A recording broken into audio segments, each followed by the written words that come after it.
Assalamualaikum warahmatullahi wabarakatuh. Saya Aris Kurniawan dari Divisi Project.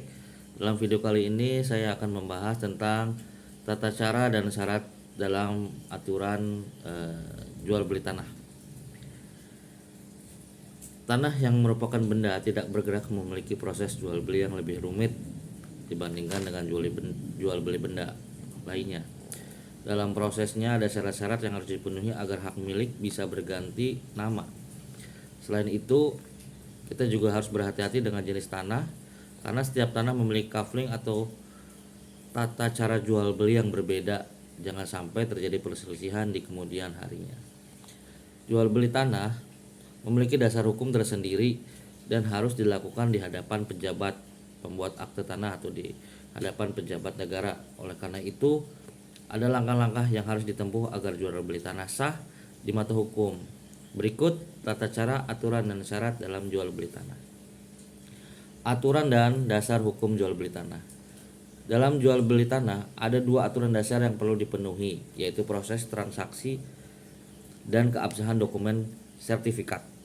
Proses jual beli sebuah tanah tidak boleh dilakukan di bawah tangan. Semua prosedur transaksi harus dilakukan di hadapan pejabat negara atau yang sering kita kenal dengan PPAT atau bisa disebut dengan pejabat membuat akta tanah atau PPAT.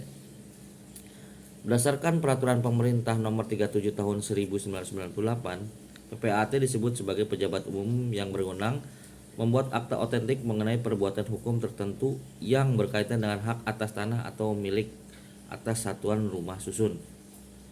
Namun, tidak semua daerah memiliki PPAT. Untuk daerah yang mempunyai PPAT, camat dapat bertindak sebagai PPAT sementara. Hal ini juga diatur dalam Peraturan Pemerintah Nomor 37 Tahun 98 Pasal 1 Angka 2 yang berbunyi PPAT sementara merupakan seorang pejabat pemerintah yang diangkat karena jabatannya untuk melaksanakan tugas PPAT dengan membuat akta PPAT di daerah yang jumlah PPAT-nya tidak mencukupi. Aturan kedua, bawalah file asli yang bisa dipertanggungjawabkan. Tanah yang diperjualbelikan harus memiliki sertifikat tanah asli, tidak sedang disita, dan PBB sudah dibayar lunas. Jika memiliki sertifikat telah meninggal dunia, pastikan sertifikat tersebut telah diganti namanya menjadi nama ahli waris. Syarat sah jual beli tanah menurut hukum perdata. Ada 4 syarat yang dikemukakan oleh KUHP Perdata pasal 1320 agar suatu perjanjian sah, yaitu 1. Kesepakatan mereka yang mengikat dirinya. Yang kedua, kecakapan untuk membuat suatu perikatan. Yang ketiga, suatu pokok persoalan tertentu. Dan yang keempat, suatu sebab yang tidak terlarang. Akan tetapi, jika perjanjian itu dibuat atas dasar paksaan atau kekhilafan, maka perjanjian itu menjadi tidak sah. Hal ini diatur dalam pasal 1321 KUH Perdata yang berbunyi, perjanjian tidak mempunyai kekuatan apapun jika diberikan karena kekhilafan atau diperoleh dengan paksaan dan atau penipuan. Dalam Undang-Undang Pokok Agraria UU-PA Pasal 5, pengertian dari jual beli tanah yang sah mengacu pada pengertian jual beli tanah menurut hukum adat. Di dalamnya terdapat dua konsep utama, yaitu ringan dan tunai.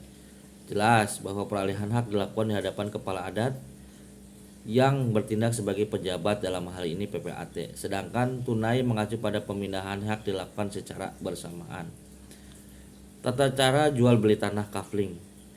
Persyaratan di atas berlaku untuk tanah yang tidak dibagi-bagi, tetapi akan berbeda untuk jual beli di atas di tanah jual beli tanah atau kafling.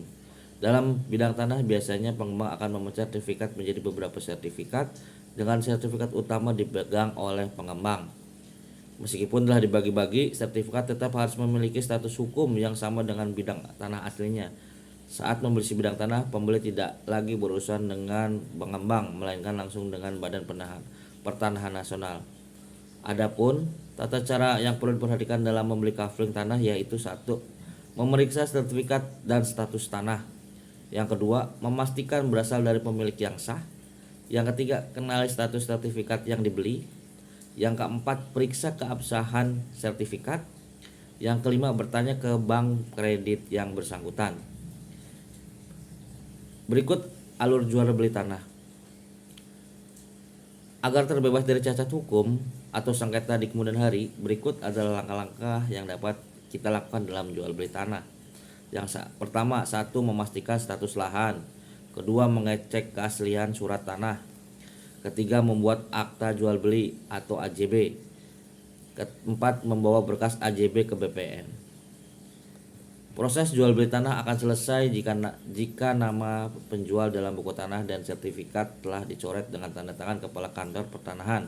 Adapun dokumen yang perlu dibawa untuk permohonan beralihan nama seperti sertifikat hak atas tanah, bukti pembayaran PBB, dan bukti pembayaran PPh. Demikian ulasan ataupun sharing ilmu sedikit sharing dari saya, pengetahuan saya. Semoga bermanfaat. Terima kasih. Wabillahi taufiq wal hidayah. Wassalamualaikum warahmatullahi wabarakatuh.